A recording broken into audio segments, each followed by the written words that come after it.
But if you're like me, you're going to want to lower the barrier to entry. You're going to want to make your meditations as comfortable as possible, because they'll just be uncomfortable anyways. You'll still get some of the benefit of sitting with your pain, but without it being a crushing defeat, because now you can't do it at all.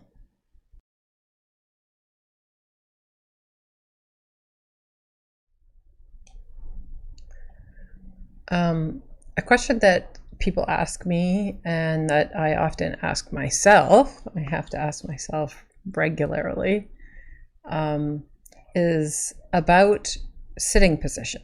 So when you're meditating, is there like a particular sitting position that's optimal? And if so, what is it? And, also, what if that position hurts? It's painful to sit in that position.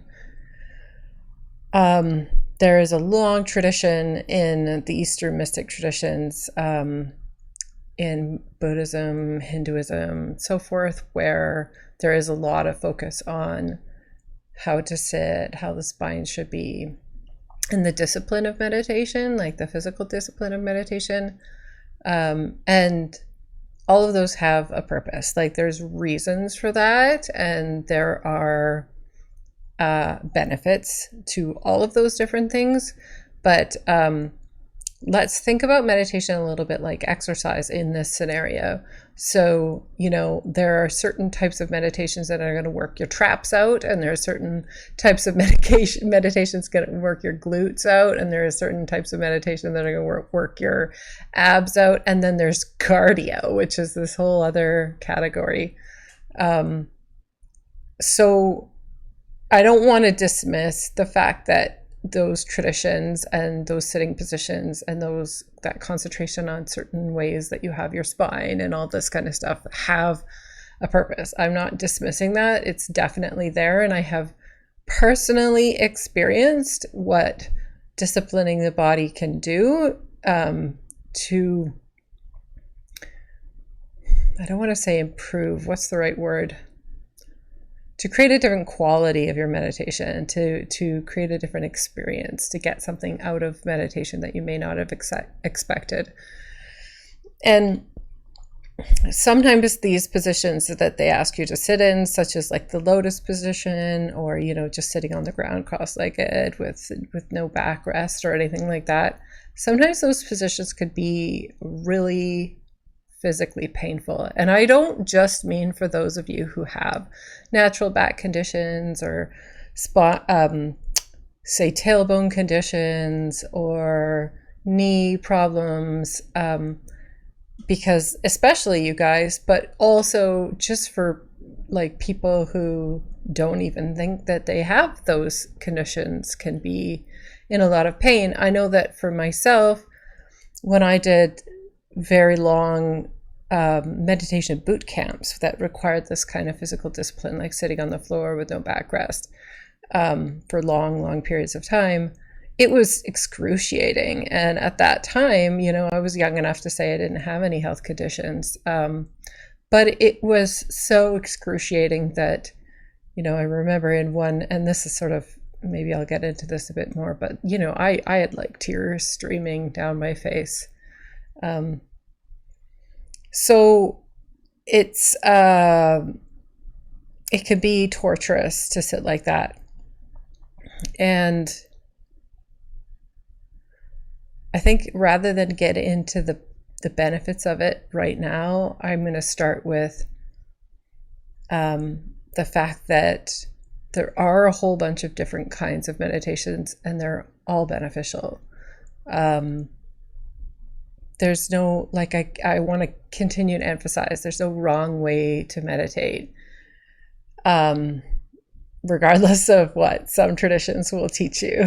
Many of them will tell you there are wrong ways to meditate, or that this way is dangerous. I grew up in a very religious, like Christian family, and they tell you pretty much any other type of meditation other than reading the Bible is dangerous, and like demons can come and possess you and this kind of thing. this is not true. Some people say like they jog marathons and that's their form of meditation, and or make music and that's their form of meditation, and it is a form of channeling, it is a form of meditation. But again, what I need you to think about it is each one of them is going to bring you something different. So it's like, what is your goal from meditation? I practice something called Vipassana meditation, which has a precursor called Anapana, which is just focusing on the breath, the tip of the nose, the breath going in and out. And then Vipassana is a focus on the physical sensations in your body. But also sometimes I do guided meditations and, meditations with like, say, some tonal vibrations like gongs or something in the background. And even though when I was trained in that tradition, they told you never to mix meditations, and it was a big, big no-no. I'm here to tell you that I survived. I'm fine. It's okay. But again, it's like, what is the purpose of the meditation? So if you're meditating for awakening, to burn karma so that you can become enlightened and not have to come back to this planet if you so choose not to, then yeah, Vipassana meditation is probably you're going to get the most bang for your buck with that. But if you're meditating, so for example, myself, I started doing it regularly in a disciplined way again due to panic attacks. I was just having a lot of panic attacks, and it was making my life unlivable. And meditation was the only thing I could do, in which case my goal wasn't to become enlightened. My goal was to survive and be able to get up in the morning and not want to kill myself, and be able to go to work and function and do all those kinds of things. So what is your goal for meditation? And this is where I want to come back to the physical pain. So if you've clicked on this video, it's because like you're trying meditation, but it's painful for you. And so you're thinking, and maybe like me, you've been influenced by other meditation teachers or practices or traditions that have sort of suggested like there is this particular way of doing things and you can't mess with it. And if you mess with it, you're doing it wrong. And so you're a little conflicted because you're in a position where you want to meditate, but it's next to impossible with the torturous pain. So this is a situation where you kind of have two paths you can walk. One path is to do a disciplined meditation in a particular type of physical position that does create that torturous pain, and to sit with that pain, because the suffering in itself is a teacher, and at some point you will surrender and like the suffering will ease. That's inevitable, but it may take a really long time. It may take more than one lifetime, for example. Or it may take a couple of meditations. I don't know, right? But it is inevitable that if you suffer long enough, you will eventually surrender. And when you surrender, the pain, which is comprised of two elements, the resistance to the physical sensations and the physical sensations themselves, will split, and you'll be able to see, that there's two elements to it. And when you see that there's two elements to it, usually the suffering disappears, because that's the illusory part. That's the part that's your resistance to this. The physical sensation is the part that causes 99% of the suffering, right? So when you release that resistance, then you're left with the physical sensations, which is a lot more tolerable. And that's inevitable if you go down that path. It's just a really hard row. Like it's a painful path. It's a difficult path. But if you want to be like free of physical suffering, that's definitely a route you can take. On the other hand, there's this other path, which is kind of the path I'm on right now, which is the path of least resistance. Ironically, I'm using probably the wrong turn of phrase there, but basically what I'm trying to do is a form of meditation practice where I can discipline myself to do it daily for long periods of time. And I noticed that the if I chose to go the really harsh route with my body, I felt that the barrier to entry would be too high. And so I wouldn't do it at all, in which case I wouldn't get the benefits of a daily meditation practice, because I would start doing it sporadically. I'd be more resistant to it. It would be more difficult to do. And so I started just practicing like in a comfortable position and in a comfortable spot. And so my resistance to meditation just like plummets. And now that has the biggest benefit to me right now in my life. The biggest benefit is that it means that I do it every day. And I get more out of doing it every day than I would doing it sporadically, painfully. If you're gonna go that route, you still need to do it every day. You need to do it with this kind of determination to sit through the pain every day for, make a couple year commitment or something like that. I've made a year commitment for 1 hour a day. And the barrier to entry, I set it really low because this is going to be my first year. Perhaps year 2, I'm going to up it to 2 hours. Maybe year 3, I'm going to add some of the disciplinary, like physical disciplinary. But, like right now, I'm like an hour of meditation a day for a year is a big commitment. So I'm going to make this as comfortable as possible for me. So